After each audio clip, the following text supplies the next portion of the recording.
সরকারি চাকরি করা বিষয়টা যেমন ভালো, তেমন হাজারটা দুবিধাও আছে। চাকরি পাওয়ার আগে স্পষ্ট সে কথা জানতো যে চাকরি পেলে প্রথম পোস্টিং করবে কোনো এক গণ্ডগ্রাম।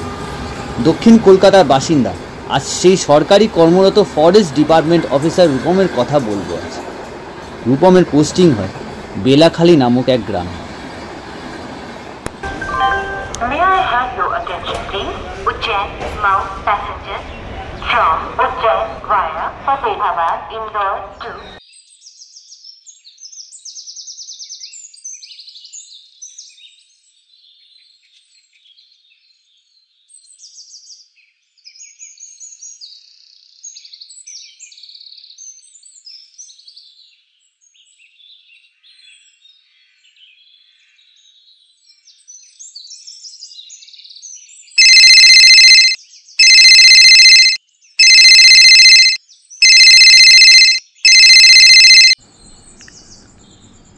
হ্যাঁ দাদা, হ্যাঁ আমি এই চলে এসেছি। হ্যাঁ হ্যাঁ আমি আপনাকে কোয়ার্টারে গিয়েই ফোন করব। হ্যাঁ অনেক ধন্যবাদ দাদা। হ্যাঁ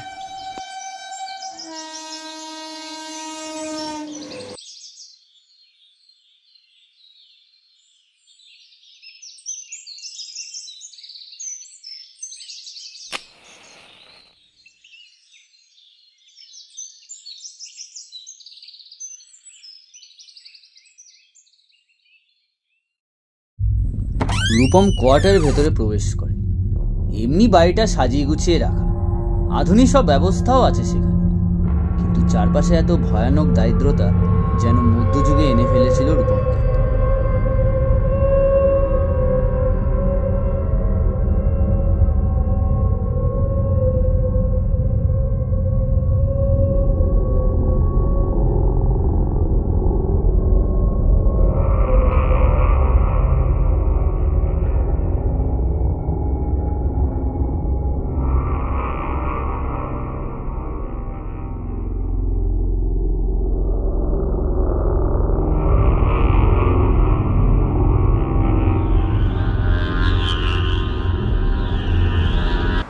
সূর্য ডোবার পর এই অঞ্চলে রাউন্ড দেওয়া ছাড়া আর কোনো কাজ ছিল না রূপম।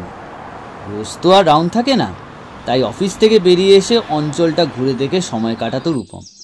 রূপমের সবথেকে বড় নেশা হলো ফটোগ্রাফি করা।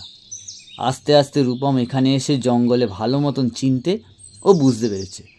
জঙ্গলে পশু পাখির ছবি তুলে রাখত আর সেটাকে ডায়েরির মাধ্যমে লিপিবদ্ধ করে রাখত। আষাঢ় মাসে একদম শুরুর দিক হবে, সেদিন থেকে থেকে বৃষ্টি হচ্ছিল বেলাখালী গ্রাম। সেদিন সরকারি বৃক্ষরোপণের ফাইল নিয়ে ঘাটাঘাটি করছিল রূপম কোয়ার্টারের ভেতরে। ফাইলগুলো দেখতে দেখতে সন্ধ্যা হয়ে গেল। টর্চ আছে, চেনা পথ দিয়ে যেতে যেতে সময় লাগবে না বলেই কাজ সেরেই তাড়াতাড়ি বেরিয়ে পড়ার সিদ্ধান্ত নিল রূপম। আর মাত্র 2টি ফাইল বাকি ছিল তার।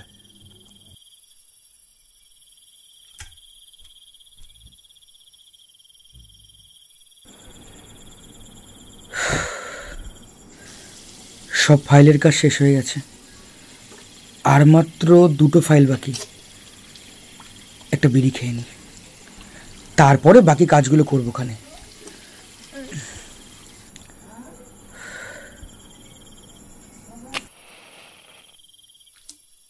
এই বলে রূপম বিড়ি টানে। চারদিক শুনশান, নির্জন, টিপ টিপ করে বৃষ্টি পড়ছে বাইরে, আর শেয়ালের ডাকে চারিপাশে কোলাহল। বিড়ি টানতে টানতে রূপম কিছু এলোমেলো কথা ভাবতে থাকে, কিন্তু কিছুক্ষণ পর হঠাৎ কানে আওয়াজ শুনতে পায়, একটা হালকা জোরে শঙ্খধ্বনি।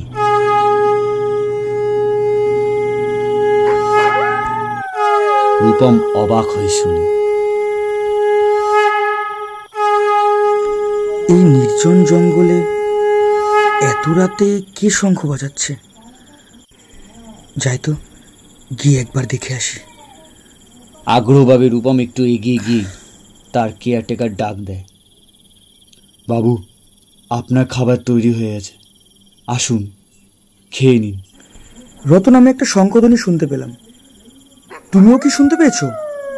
ওসব কিছু না বাবু, হয়তো কোনো গৃহস্থ বাড়িতে পূজা অর্চনা হচ্ছে। কিন্তু এই নির্জন জঙ্গলে পূজা অর্চনা কে করবে? ও কিছু না, চলে আসুন বাবু।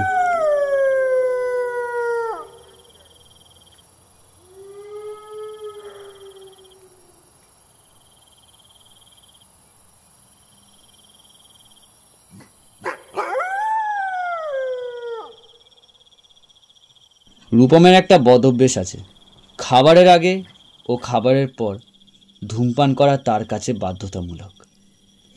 খাওয়ার পর বিছানায় রূপম বিড়ি ধরিয়ে ভাবতে থাকে কানে সেই শঙ্খধ্বনিটার কথা।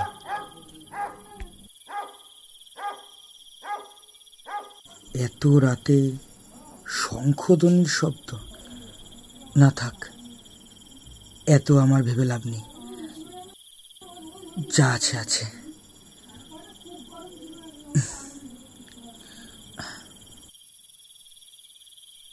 এই বলে রূপম ঘুমিয়ে পড়ে।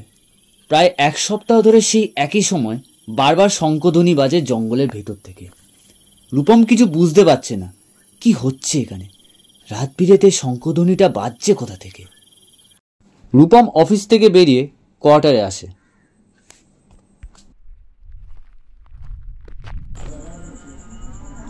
রতন, বলছিলাম যে আজকে রাতে না তুমি আমার জন্য ডিনারটা করো না, আমি বাইরে থেকে খাবার খেয়ে এসেছি। সেদিন রূপম মন স্থির করে ফেলেছিল যে এই শঙ্খধ্বনির আওয়াজ কোথা থেকে আসছে সে জেনেই ছাড়বে। তাই রতনকে না জানিয়ে সেদিন রাতেই রূপম জঙ্গলের উদ্দেশ্যে বেরিয়ে পড়ে।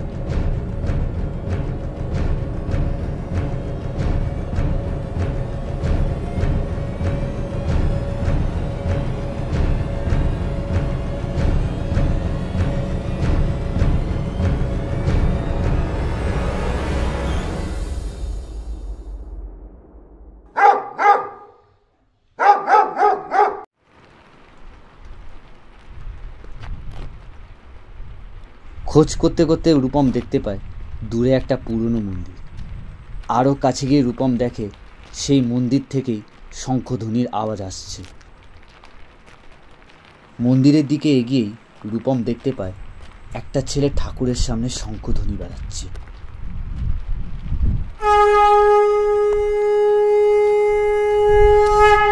সে বুঝতে পারছে না যে ছেলেটা কে আর কেনই বা শঙ্খধ্বনি বাজাচ্ছে।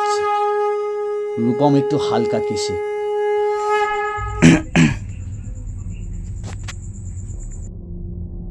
কে কে আপনি? আমার নাম রূপম, আমি একজন ফরেস্ট অফিসার। তা আপনি কি এই মন্দিরের পুরোহিত? না, আমি এই মন্দিরের পুরোহিত না। দাদাবু, কাউকে বলবেন না আমি এই মন্দিরে পূজা অর্চনা করি। দাদাবু, দয়া করে কাউকে বলবেন আরে না। কেন? পূজা অর্চনা তো হিন্দু ধর্মের প্রতীক, আর তুমি তো কোনো পাপ কাজ করছো না, তুমি তো ভালো কাজ করছো, তা কেন বলবো না কেন? না, আমি গ্রামবাসীরা আর রাজাবু যদি জানতে পারে যে আমি এখানে পূজা অর্চনা করছি, আমাকে মেরে ফেলে দেবে। মেরে ফেলে দেবে? কিন্তু কেন?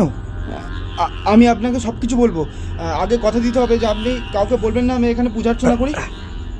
আচ্ছা ঠিক আছে, আমি কাউকে কিছু বলবো না, এবার তুমি বলো। তাহলে শুনুন, আমার নাম হৃদয়, আমি চাটুর্যের বাড়ি মেজো ছেলে। 6 মাস আগে এই গ্রামে দেখাশোনা করতে এসেছিলাম। সেই দেখাশোনা করতে গিয়ে আমি একটা মেয়েকে ভালোবেসে ফেলি। ও মুসলিম মেয়ে, ওর নাম রুকসানা। আমরা একে অপরকে খুব ভালোবাসতাম, কিন্তু হঠাৎ হঠাৎ?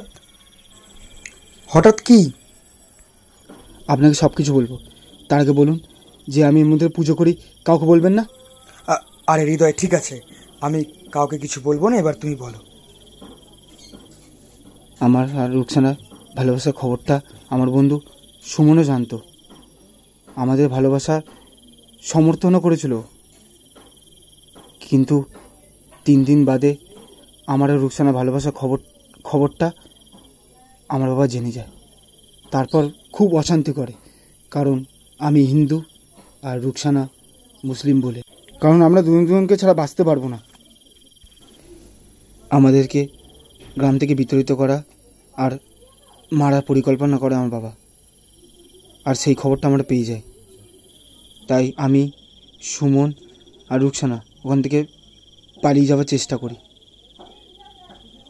তারপর একটা গুলির আওয়াজ শুনি, চেয়ে দেখি আমার রুকসানা মাটির মধ্যে লুটিয়ে পড়ে আছে। আর সেদিনই আমি আমার প্রিয়জনকে হারাই। আর সেখান থেকে সুমন আমাকে উদ্ধার করে এই মন্দিরে এনে রাখে। আর সেদিন থেকে আমি মন্দিরে থাকি আর এই মন্দিরে পূজা অর্চনা করি।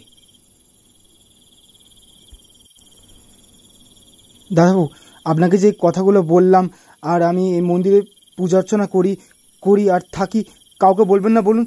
আপনার পায়ে হৃদয়, তোমার গল্পটা শুনে খুব খারাপ লাগলো হৃদয়। আচ্ছা, তুমি পূজা অর্চনা করো, আমি আসছি। আর দাদাবাবু, আপনি আমার একটা অনুরোধ রাখবেন? বলো হৃদয়। ওই যে দূরে একটা বটগাছ দেখতে পাচ্ছি, হ্যাঁ, ওই বটগাছের তলায় আমার কিছু টাকা পয়সা আর সোনাদানা রয়েছে। এই টাকা পয়সা আর সোনাদানা উদ্ধার করে আমার বন্ধু সুমনকে পাঠিয়ে দেবেন। আমার বন্ধু সুমন কলকাতায় থাকে, সফটওয়্যার ইঞ্জিনিয়ারিংয়ে পড়ছে। যদি ওকে এই ধনসম্পদগুলো পৌঁছে দিতে পারেন তাহলে আমার খুব উপকার হতো। আচ্ছা হৃদয়, আমি আজকে রাতেই টাকা পয়সাগুলো উদ্ধার করে কালকে তোমার বন্ধু সুমনকে পাঠিয়ে দেবো। ধন্যবাদ দাদাবাবু, ধন্যবাদ। আজকে এলাম, ভালো থেকো হৃদয়।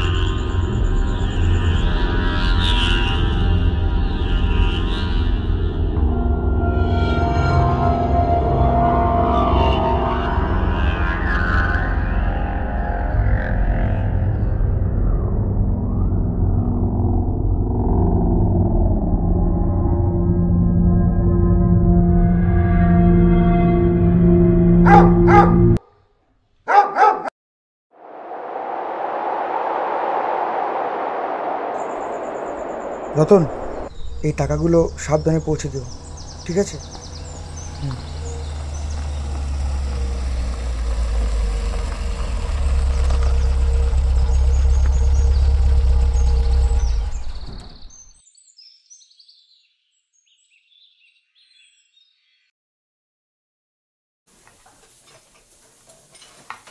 হ্যাঁ স্যার, আমি একটু পরে মেলগুলো চেক করে আপনাকে ফিডব্যাকটা পাঠিয়ে দিচ্ছি।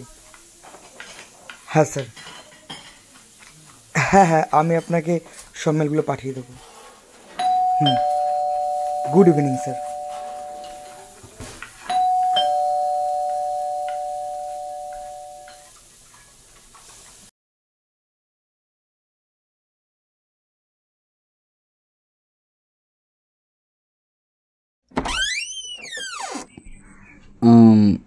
আপনি কি আমাকে টাকাগুলো পাঠিয়েছিলেন? টাকা? আপনি কি হৃদয়ের বন্ধু সুমন? হ্যাঁ, আমি সুমন। ও আচ্ছা আচ্ছা। আপনি কি করে জানলেন যে আমি শহরে থাকি? কেন, এই এক সপ্তাহ আগেই তো হৃদয়ের সঙ্গে আমার কথা হলো। ওই তো বললো যে ওর একটা বন্ধু আছে যার নাম সুমন, ওর যাবতীয় যা টাকা পয়সা আছে সেগুলো যাতে আমি আপনাকে দিয়ে দিই, তাই। হৃদয়? হ্যাঁ। এক সপ্তাহ আগে? আরে মশাই, হ্যাঁ। কিন্তু ও তো 6 মাস আগে মারা যায়। কি? আপনি কি মজা করছেন নাকি আমার সাথে? আমার নাম হৃদয়, আমি চাটুর্যের বাড়ি মেজে ছেলে। না, এটা মিথ্যে নয়, এটা সত্য। হৃদয় 6 মাস আগে নিজের গলায় দড়ি দেয়।